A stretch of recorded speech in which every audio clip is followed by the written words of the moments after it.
Por que os pais deveriam estudar filosofia? Tá aí uma pergunta que muitos podem achar um tanto irrelevante, né?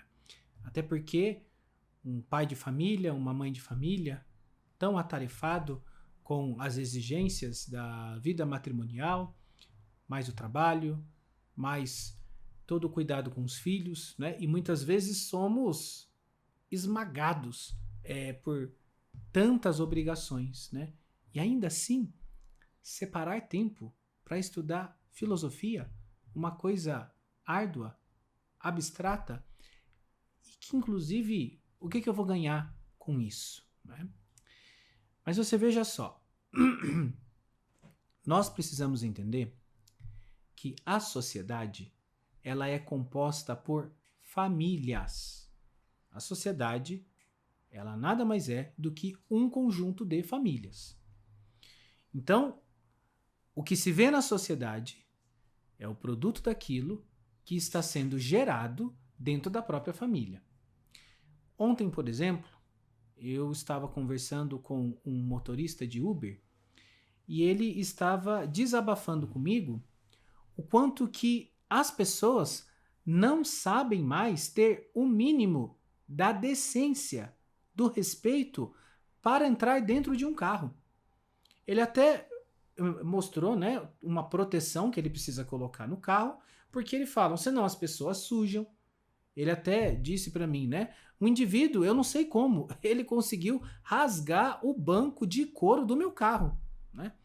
Tamanha é o desleixo do ser humano na atualidade, né? Isso que parece ser um exemplo muito simples, ele denuncia uma série de coisas. Se as pessoas não conseguem se comportar dentro de um carro, né, imagina a vida dessa pessoa. Só que essa pessoa, esse adulto, ele foi formado dentro de uma família. E provavelmente ele foi mal formado. Pode ser que ele venha a se perder depois de ter sido bem formado. Mas não ter a decência de se portar dentro de um carro particular, sejamos sinceros, não é? Não é uma coisa assim que você precisa ir para Harvard para você aprender a fazer, né? Então isso demonstra uma coisa muito séria nos dias atuais, não é?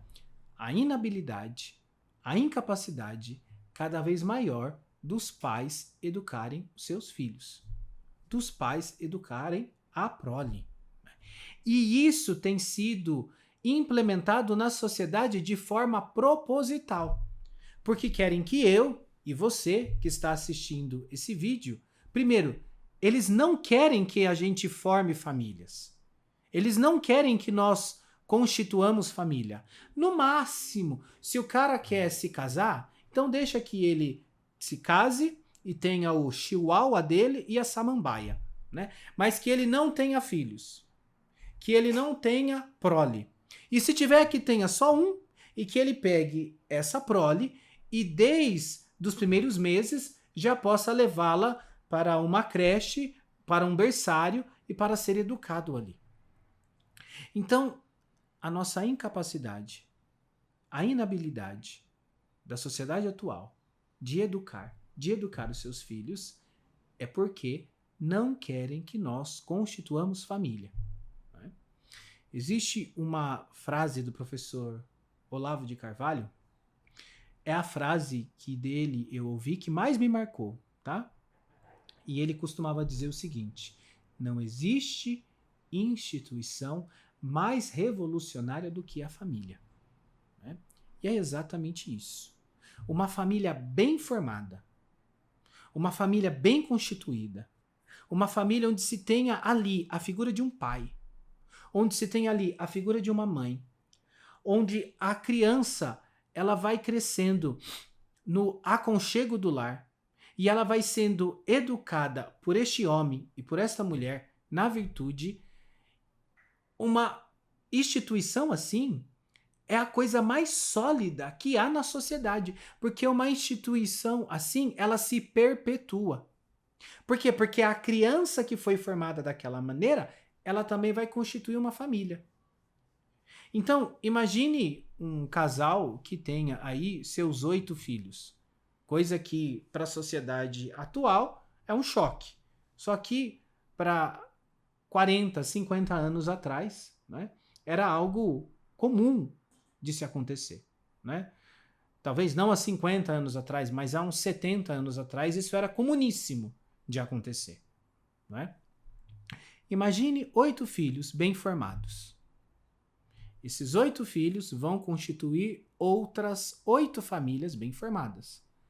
Se esses 8 tiverem mais 8, desse 1, nós temos 64. Só que são 64 indivíduos bem formados. Né? E esse negócio vai se perpetuando ao longo de gerações.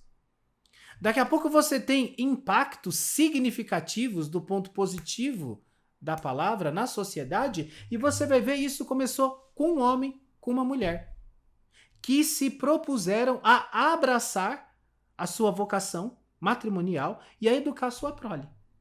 Né? E aí a gente pode olhar para tudo isso e falar assim, tá bom, Danilo, onde que entra a filosofia aí? A filosofia entra aí porque ela é fundamental para que a gente comece a olhar para nós mesmos e ver o que está sendo, o que foi e o que está sendo desconstruído em nós. Para que a gente possa começar um caminho de resgate da nossa própria humanidade. Cada vez mais as pessoas não estão percebendo isso. O ser humano está perdendo a sua humanidade. O ser humano está num processo de desumanização. Num processo onde ele está cada vez mais calejado, cada vez mais insensível. E a única coisa que importa são as leis de mercado e as leis da compra. Então a vida se resume a isso. Só que na medida em que a sociedade caminha somente nesse sentido, há uma desumanização das pessoas. Cada vez as pessoas são mais egoístas, cada vez as pessoas são mais sozinhas, cada vez as pessoas morrem sozinhas, né? Inclusive tiram a própria vida. Não é? Fatores como esse é porque nós estamos nesse processo de desumanização. Pois bem, a filosofia, a boa filosofia, a verdadeira filosofia, tá?